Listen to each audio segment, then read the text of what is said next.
चिनिया रक्षा मन्त्रीले जंगी अड्डामा 2 घण्टा बिताउनुको अर्थ भारतमा डरको भैँचालो। नमस्कार, तपाई अहिले हेर्दै हुनुहुन्छ नेपाली खबर युट्युब च्यानल। नेपाली खबर युट्युब च्यानललाई सब्स्क्राइब गरी साइटमा आएको बेल आइकनलाई दबाई हामीसँग जोडिनु होला। हामी निरन्तर नयाँ खोज खबरहरू, फलो अप रिपोर्टहरू प्रस्तुत गर्ने गर्दछौं। हामीलाई अन्तिमसम्म हेरेर साथ दिनु होला। मन परे शेयर गर्नु होला, लाइक गर्नु होला। हेरिसकेपछि मात्रै कमेन्ट गर्नु होला। हर पल हर क्षण नेपाली खबर युट्युब च्यानल सदैव तपाईको लागि। एक दिने वर्किङ भ्रमणका लागि नेपाल आएका चिनिया रक्षा मन्त्री सैनिक मुख्यालय भद्रकालीमा झण्डै 2 घण्टा बिताए। नेपाली सेनाबाट गार्ड अफ अनर लिएर प्रधान सेनापति चन्द्रबहादुर थापासँग औपचारिक वार्ता गर्दासम्म उनले जंगी अड्डामा लामै समय बिताए। यसबाहेक उनले प्रधानमन्त्री केपी शर्मा ओली, राष्ट्रपति विद्यादेवी भण्डारीसँग छोटो भेट गरे र आइतबार नै भ्रमण सकेर फर्किए। चिनिया रक्षा मन्त्रीको नेपाली पक्षसँगको भेटवार्तामा उठेका विषयवस्तुहरूले चर्चा गर्नुभन्दा पहिले नेपाल चीन सैन्य सहकार्यको पृष्ठभूमितिर जाउँ। सन् 1962 को भारत चीन युद्धपछि तत्कालीन राजा महेन्द्रले पश्चिम मुलुकसँग सैन्य सहायता लिने नीति अगाडि बढाएका थिए। उनले अग्रपंक्ति विशेष गरी अमेरिका र बेलायत निकै सकारात्मक थिए। सन् 1964 मा अमेरिकासँग एक सम्झौता भयो र केही सैन्य सामग्री आयो। त्यसपछि बेलायतले पनि नेपाललाई सैन्य सहयोग गर्न थाल्यो। त्यस अगाडि नेपाललाई सैन्य सहयोग गर्ने मुलुकमा भारत मात्रै थियो। त्यसपछि लामो समय पश्चिम मुलुकहरूले नेपाललाई सैन्य सहयोग गरे। नेपालको रक्षा क्षेत्रमा विशेष भारत, अमेरिका र बेलायत प्रमुख साझेदारीको रूपमा रहेका छन्। यस्तो सहयोगमा लामो समय भारतको प्रभुल रह्यो। यसबाहेक अन्य मुलुकबाट पनि नेपालले हतियार खरिद गर्यो, तर भारतलाई जानकारी गराएर। अर्को छिमेकी चीनसँग 1955 मा कूटनीतिक सम्बन्ध स्थापना भयो र सहकार्यको स्कोप भयो एकदमै सीमित रह्यो। तर पछिल्लो समय चीनसँग नेपालको सैन्य सहकार्य बढेको छ। अपहरणमा अन्य राजनीतिक र रणनीतिक सन्देश बोकेको चिनिया रक्षा मन्त्रीको यो एक दिने वर्किङ भिजिट दुई देश बीच बाक्लिँदो सैन्य सहकार्यको निरन्तरता पनि रहनेछ। चिनिया सैनिक सहयोगको ऐतिहासिक पृष्ठभूमिको कुरा गर्दा नेपाल र चीन बीच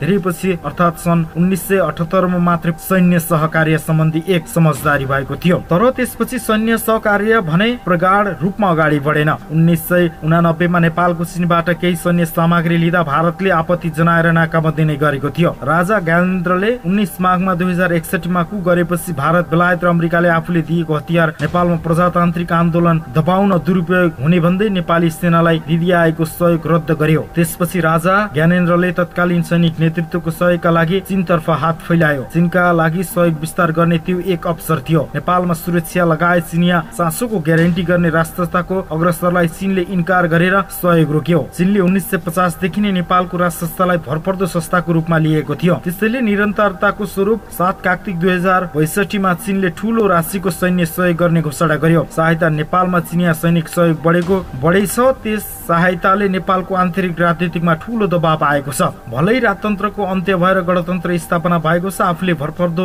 मित्रका रूपमा लिँदै आएको राष्ट्रसत्ता नरहेपछि चीन नेपालमा अर्को संस्थाको खोजी थियो जसले आफ्नो सुरक्षा चासोलाई सम्बोधन गर्न सकेन। त्यसपछि चीनले नेपाल नीतिमा ब्याग गरेर धेरै परिवर्तन आउन थालेको विश्लेषकहरू बताउँछन्। त्यसपछि ठूला साना सबै राजनीतिक दलसँग सौहार्दपूर्ण सम्बन्ध बनाएर जाने नीति चीनले लिएको देखिन्थ्यो, किनकि दुवै पनि दल कुनै पनि बेला सरकारमा जान सक्छ। नेपाल गणतन्त्र भएको काठमाडौँ तिब्बत शरणार्थी गतिविधि खुल्ला रूपमा देखिन थाल्यो, जसले चिनिया चासो बढ्दै गएको 2008-2010 बीचमा काठमाडौँ यस्ता गतिविधि निकै बढे। यस्ता घटनाक्रमसँगै आफू विरोधी गतिविधि नियन्त्रण गर्न चीनले नेपालका प्रमुख 2 सुरक्षा निकाय नेपाली सेना र सशस्त्र प्रहरीको सहकार्यलाई सुदृढ बनाउने नीति लियो। लगातार सत्ता र सरकार परिवर्तन गर्दा एउटा पार्टी र अर्कोमा भर पर्न कठिन हुने भएकाले चीनले आफ्नो सुरक्षा चासोको लागि स्थायी शक्ति सेनासँग दीर्घकालीन सहकार्यको नीति अगाडि बढायो। 2064 को निर्वाचनमा माओवादी सबैभन्दा ठूलो राजनीतिक दलको रूपमा उदाएपछि नेपाली सेनाको आधुनिकीकरणका लागि चीनले $2.6 मिलियन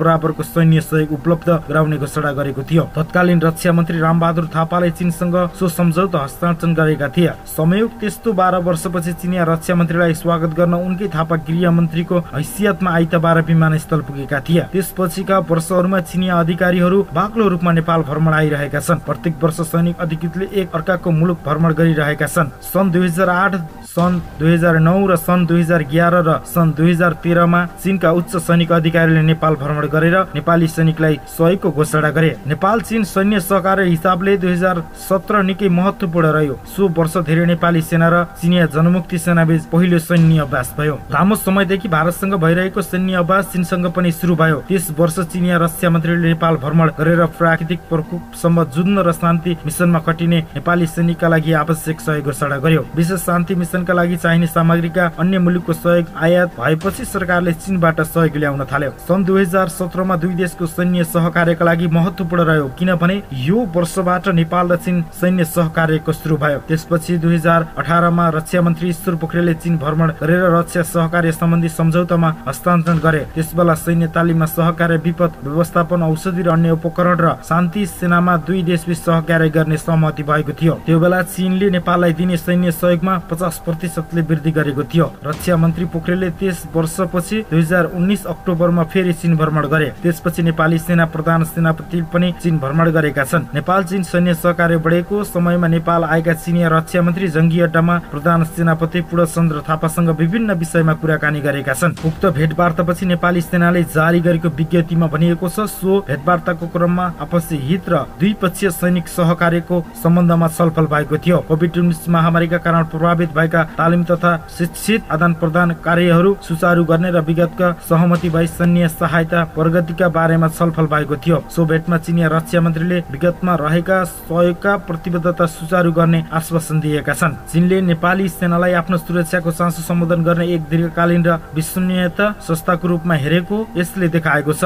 यसको अर्थ हो कि उसले सरकारसँगको सम्बन्ध कम महत्त्व दिएको छ। जो सरकारमा आयो उसैसँग मिलेर काम गर्ने चिनिया नीति हो, तर झन्डै 2/3 सरकार भन्दा पनि अस्थिर देख्दा चीनले सेनासँगको सहकार्यलाई महत्त्वपूर्ण दिएको छ। यति मात्रै होइन, पछिल्लो समय चीनले हुम्ला जिल्लामा नेपाली भूभाग मिचेर भवनहरू बनाएका खबर पनि सार्वजनिक भएका छन्। नेपाल सेनाले केही समय अगाडि सर्वे र सीमा निरीक्षण सम्बन्धी एक निर्देशनालय निर्माण गरेको छ। त्यसैले सीमाको विषयमा समेत नेपाली सेनासँग चीनले नजिकबाट काम गर्न चाहेको र यसरी हेर्दा सीमादेखि आफ्नो कोर सुरक्षा चासोको विषय नेपाली सेनासँग नजिकबाट काम गर्ने चिनिया नीतिको निरन्तरताको रूपमा नै यो भ्रमण भएको देखिन्छ। अन्तिमसम्म हेरेर साथ दिनु भएकोमा तपाईँलाई धन्यवाद। नेपाली खबर युट्युब च्यानललाई सब्स्क्राइब गर्नु भएको छैन भने सब्स्क्राइब गरी साइडमा आएको बेल आइकनलाई दबाई हामीसँग जोडिनुहोला। हामी निरन्तर नयाँ खोज खबरहरू, फलोअप रिपोर्टहरू प्रस्तुत गर्ने गर्दछौँ। मन पर्यो भने शेयर गर्नुहोला, लाइक गर्नुहोला, हेरिसक्नु भएको छ कमेन्ट गर्नुहोला गरेर हामीलाई यसरी जाँदा राम्रो हुन्छ भनेर सल्लाह सुझाव पनि दिनुहोला। हर पल हर क्षण नेपाली खबर युट्युब च्यानल